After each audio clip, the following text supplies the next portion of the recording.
Alors bonjour, bienvenue à l'Écocentre Oasis. Alors aujourd'hui nous allons parler de semis de haricots, de repiquer des choux, de buter les pommes de terre et on va également faire quelques récoltes. Donc avant de commencer, suivez-moi, on va aller voir ce qui s'est passé au jardin depuis la semaine dernière. Ici, c'est la planche numéro 2 et c'est vraiment ma planche préférée.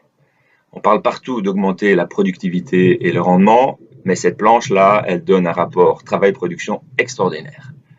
À partir du mois de mars, elle a déjà été ultra généreuse car elle nous a déjà offert plusieurs cajots de pourpier d'hiver qui s'étaient ressemés tout seuls de l'année passée. Alors, au fur et à mesure de la récolte, on s'est rendu compte que de la roche rouge s'était également ressemée. Alors, c'est une excellente plante de la même famille que les épinards, peut-être même encore meilleure. Alors, on a pu observer également que des laitues qu'on avait laissées monter en graines l'année passée s'étaient ressemées. Et donc, on a décidé de garder au maximum ce qui avait poussé spontanément. Et en avril, là où il y avait des trous, on a simplement semé quelques épinards à la volée. Alors, la planche s'est remplie sans travail et maintenant, on n'a plus qu'à servir. Petite observation, malgré une présence très forte des limaces en cette période chaude et très pluvieuse, d'ailleurs tous ceux qui ont un jardin l'ont bien pu l'observer, eh bien sur cette planche on observe presque aucune attaque. Alors c'était encore une fois la preuve que la nature est bien faite. Si on la laisse faire, les graines qui sont présentes dans le sol savent exactement à quel moment germer. C'est comme ça qu'on aura des plantes en bonne santé. Là, c'est Francis, ou plutôt ses jambes, qui amène du BRF pour buter les pommes de terre. Alors traditionnellement, le butage consiste à ramener de la terre sur les plants de pommes de terre pour les forcer à produire plus de tubercules. Cette année, on va expérimenter.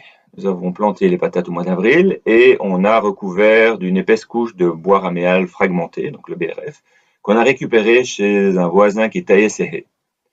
Alors, en ajoutant ce paillage, nous allons fournir un espace où les tubercules vont pouvoir se développer. Et en plus, nous allons nourrir le sol, maintenir son humidité, ce qui évitera d'arroser en cas de sécheresse.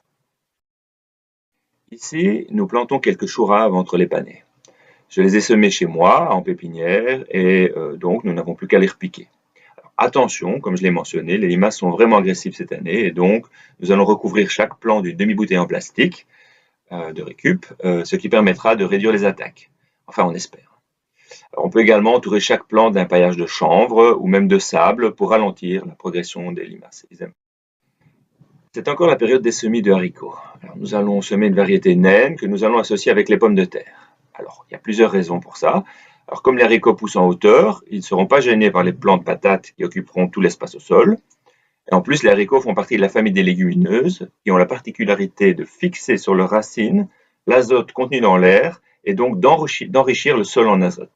Et les autres légumes qui entourent les plants de haricots vont pouvoir en profiter. Alors j'en profite pour vous montrer une petite observation faite sur les fèves des marais.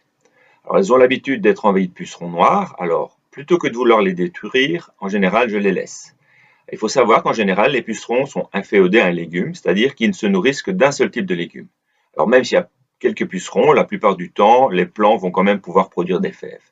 Alors l'avantage, c'est que ces pucerons vont attirer les coccinelles, qui vont en manger une partie, et surtout qui seront présentes pour s'occuper d'autres pucerons qui seraient susceptibles d'attaquer nos autres cultures. Alors vraiment, s'il y a trop de pucerons sur les fèves, il y a possibilité d'asperger les plants avec du savon noir ou même de couper les têtes des plants des fèves pour que la composition de la sève se modifie et ne nourrisse plus les pucerons qui vont finir par disparaître. Voilà, c'est tout pour aujourd'hui. Alors n'hésitez pas à liker si ça vous a plu. À la semaine prochaine.